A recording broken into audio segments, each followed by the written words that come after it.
O Saitama é um dos personagens dos animes mais conhecidos pela força, e muitos acreditam que a força dele seja infinita. Mas será que isso é verdade? Bom, no vídeo de hoje é isso que eu vou explicar para vocês. Então vamos lá, porque depois da intro eu vou falar a verdade sobre a força do Saitama.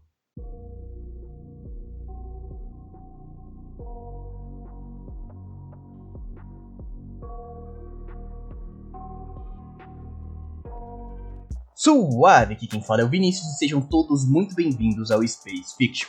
E bom, no vídeo de hoje nós vamos cutucar um vespeiro. Isso mesmo, hoje nós vamos falar do verdadeiro nível de força do Saitama. E eu vou analisar basicamente tudo que o mangá mostrou sobre ele, sejam feitos ou citações, beleza? Então não tem muito o que enrolar, eu vou simplesmente analisar tudo isso e eu vou falar a verdade sobre o nível de poder dele. Mais especificamente a força, porque eu não vou falar dos outros atributos, beleza? Enfim. Bom, o Saitama é um cara que treinou igual um condenado durante 3 anos, e por mais que isso não faça nenhum sentido, ele ficou abismalmente mais forte, muito além do que um humano conseguiria. Então, por mais que isso realmente não faça sentido, a grande questão é que essa é a ideia por trás do personagem, fazendo umas coisas absurdas. E por causa disso, durante um tempo, muita gente achou que ele era um personagem de comédia e tal, que tinha Toon Force, algo do tipo. E, cara, isso não faz o menor sentido. Essa associação não tem lógica, porque vários personagens têm essa mesma ideia de ser forte por coisas esdrúxulas. O Midoriya, por exemplo, ganhou poderes a partir do cabelo do All Might, que, diga-se de passagem, era praticamente um alívio cômico durante o mangá inteiro de Boku no Hero, e nem por isso achavam que ele tinha Toon Force, etc. Então, aonde eu quero chegar? Basicamente, o personagem ser engraçado ou ele servir para fazer piada não transforma ele num personagem com Toon Force ou etc. E mesmo que transformasse, Toon Force não é sinônimo de invencibilidade não. Você tem um monte de personagem com essa mesma ideia que segue apanhando igual qualquer outro.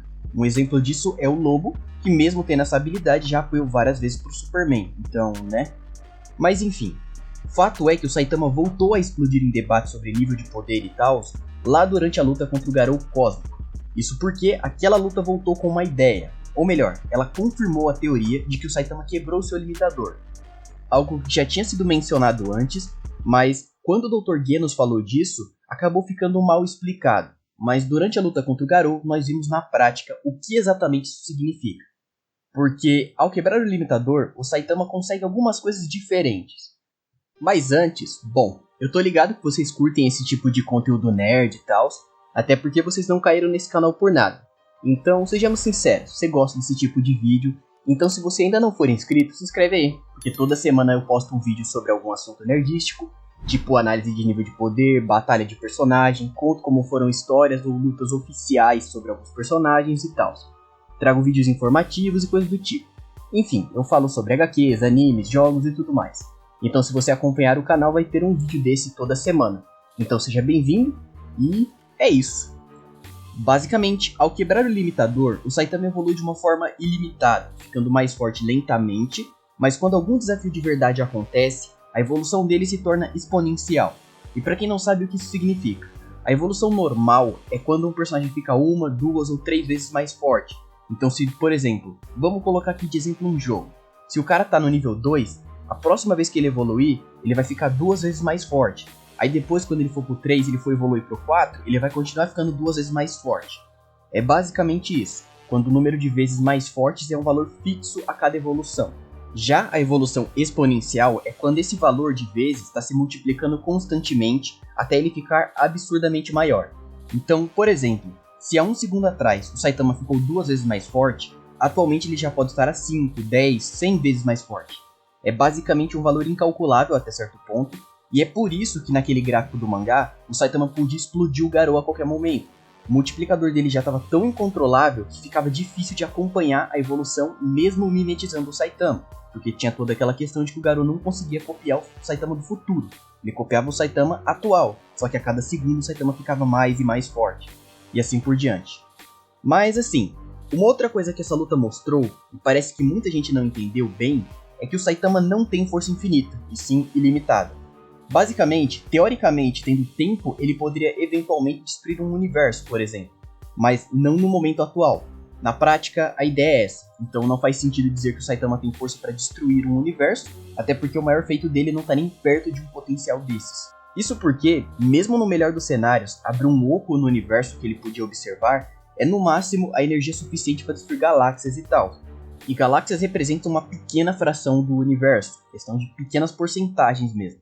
Então isso está bem longe de ser um poder para destruir o universo inteiro ou etc. Até mesmo considerando a questão do multiplicador. Agora, se for utilizar o poder ou força ilimitada e evolução exponencial como justificativa para dizer que o personagem é invencível e vence a ficção, como muitos diziam sobre o Saitama, aí vai virar várzea, porque tem uma porrada de personagens nessas mesmas condições.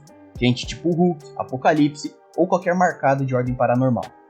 E assim, no caso do Hulk e do Apocalipse, os caras até têm feitos absurdos como destruir dimensões maiores do que o universo no soco e coisa do tipo, mas você não vai ver uma alma viva dizendo que eles vencem a ficção só por não ter um limite de poder. E cara, até mesmo a questão de ficar evoluindo absurdamente, o Hulk tem.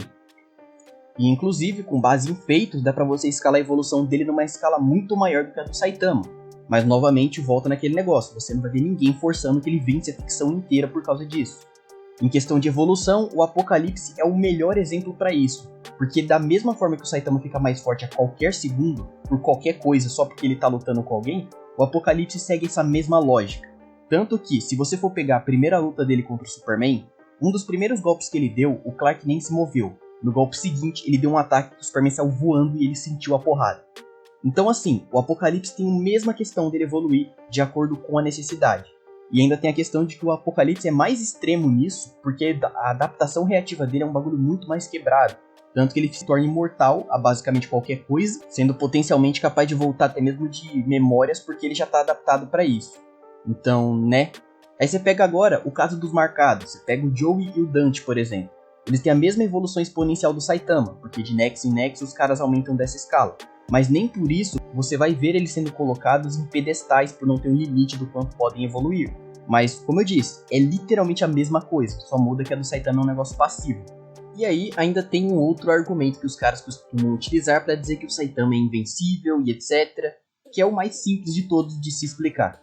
O Saitama não é derrotado dentro do mangá de One Punch. Só que aí é a questão, se você simplesmente coloca um personagem que é muito mais fraco do que o protagonista lutar, isso não quer dizer que o protagonista é invencível se ele ganhar desse cara, só quer dizer que ele é mais forte do que esse cara. Se você coloca alguém que é muito mais forte dentro de um universo de personagens urbanos, por exemplo, esse cara vai ser invencível, só que nem por isso ele realmente é invencível se comparado com a ficção de uma forma geral. E aí no caso do Saitama, é basicamente a mesma coisa. Porque você pega, por exemplo, tem a declaração do Oni falando que ele queria criar o protagonista do mangá já no ápice da força que ele poderia atingir desde o começo. E é por isso que o Saitama é tão mais forte do que todo mundo. É realmente uma coisa muito simples de explicar. Mas assim, resumindo, o meu ponto é que se nós formos olhar para os feitos dos personagens, dá pra ver claramente o nível deles. No caso do Saitama, não é diferente. O nível que as pessoas colocam ele é absurdamente diferente do nível que ele realmente tem. Porque, novamente, se vocês forem olhar os feitos, ele tá bem abaixo dessa escala universal que muitos dizem que ele tem. Mas assim, eu quero deixar claro, eu até acredito que ele tenha potencial pra eventualmente ficar tão forte ao ponto dele conseguir destruir um universo mesmo. Eu realmente acredito que ele tem um potencial evolutivo nesse nível, mas dele ter esse potencial pra ele ter essa força naturalmente, existe um abismo absurdo mesmo. Mas assim, como vocês puderam perceber, o Saitama é bem poderoso mesmo, e potencialmente ele é ainda mais poderoso. Porque abrir um oco em toda uma parte visível do espaço, tancar uma explosão de raios gamas e etc, são todos feitos impressionantes. E ele estava conseguindo randomizar o Garou, que se escalava ao nível dele quando ele abriu esse oco assim, até porque o Garou participou desse soco. Mas assim, como eu disse, ele é bem forte, mas não é do nível que os caras acham que ele é. Enfim, de qualquer forma, o que eu tinha para falar no vídeo de hoje é isso, eu já falei. Então comenta aí se você concorda ou se você discorda de algo que eu falei. Porque eu sei que falar qualquer coisa sobre o Saitama geralmente dá treta, mas nesse caso eu meio que já tô acostumado, então fazer o que, né? Fala aí o que você acha para nós trocarmos uma ideia, beleza?